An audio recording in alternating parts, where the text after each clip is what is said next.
مشروعا ساهمينتا بيها مقالة درروين ayaa wasaaradda biyaha Somaliland si rasmi ah u bilowday. Mas'uul ka mid ah wasaaradda biyaha Somaliland ayaa warbaahinta qaranka sharaxaad ka siiyay qaabka mashruucan saaminta biyaha dararweyne. wasaaraddu u garatay meelihii baahiyo ka tagnaayeen ee kaga haboonayeen gobolka Sanaag. haddii aan warbixin yar idin siiyo sidaad ka warhaysaan wasaaraddu dadaal badan waxay ugu jirtaa sidii bulshada uga xaqabtir lahayd baahida biyaha. haddaan maxaan ku raahdaa aan been sheegin wasaaradda biyuhu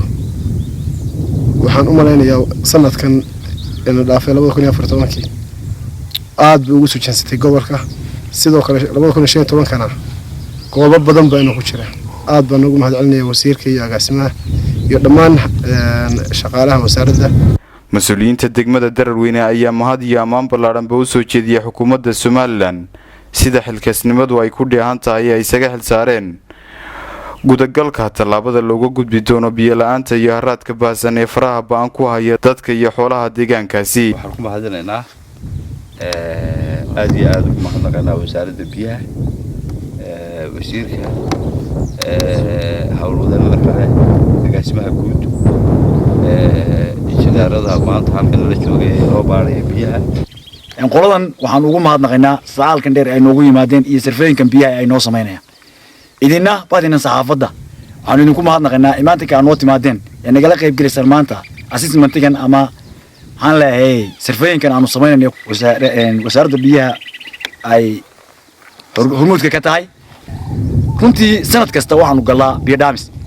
marka dhaqaalihii dadkaba waxa dinaafayay biyo dhaamis waana maanta kaliya meesha kaliya maanta hadir kulli san aaminsanahay biyo dhaamis ka jirto وانا إلى إمادي هذه ما أنت مارت يعني صرفين بيوت وإنه إلى هنا وعنو كبرنا إنه كقوليه قرضة وزارة إيه حكومة وشركة بيئة توصلنا كل ديدار بدنا نوسو سمي أنا ما بنا في نهاد الوانوس لا أنت كلي مركان سي هالك سي كلا بيات بود بيئة ما أنت هالك حق أفرتن كلا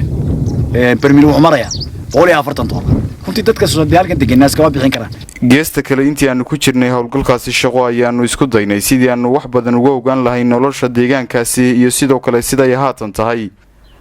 degmada dararweyne ee gobolka Sanaag waxa ka hirgalay waddo bulshada deegaankaasi iyo maamulkeeduba ay dadaal adag iyo juhdi badan geliyeen sidii ay waddadaasi u hirgali lahayd taasi oo loogu talagalay in waqtiga xilli roobaadka baabuurta deegaankaasi tagta ay uga kala gudubto hilinka marinkeeda oo ku beegan meel dooxa ah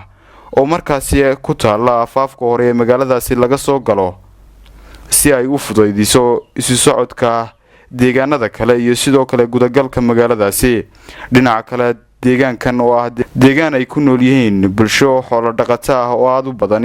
maraan wax ka weydiinay kaalinta kaga aadan dhanka qaadaan ururinta wadada Sanaag waxay noo sheegeen inay ka xoolo dhaqato ahaan iyagu ay xoolihii qaybtooda diyaar la yihiin balse tan kaliya ee taasi hortaagan ama talaabadaasi hortaagan waqti xaadirkan ay tahay inaanay haba yaraatee u iman isla markaasina aanay arag cid ku jirta howlgal shaqo oo ku saabsan qaadaan ururinta wadada Sanaag balse waqtiga loo yimaado ay bulshada deegaankani ay dhamaantoodba iyo sidoo kale guud ahaantoodba ay diyaar la yihiin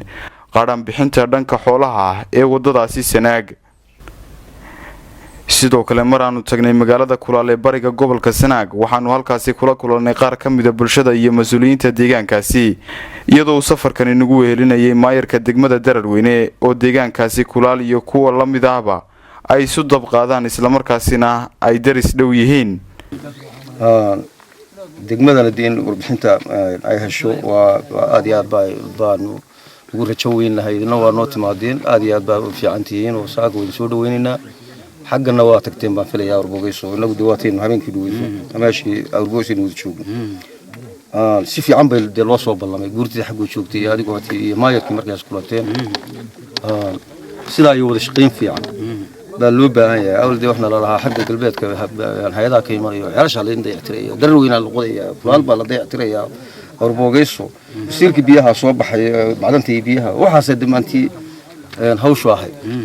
taas de waxay la tahay idinka u dhun daloolo oo wixii xilidin ka saaray yahay waqtigu aad iyo aad buu adag yahay wixii biyadaan oo de waqtigan oo kale biyadaan baa la heli jiray oo dawladda iyo maamulka laga heli jiray wixii caawimo ah oo saaka korosiima oo faa'iido noo wadaan de waa hadii la yiraahdo warbixinteeda la siin doontaan sidaasaa waxay yihiin haddaan naga waraysateen meesha nabadgelyadana waa lagu joogaa idinna waa idin soo dhaweynaynaa aad iyo aad baan idin soo dhaweynayna cabdiraxmaan ismaaciil siciid wararka TV-ga qaranka Somaliland.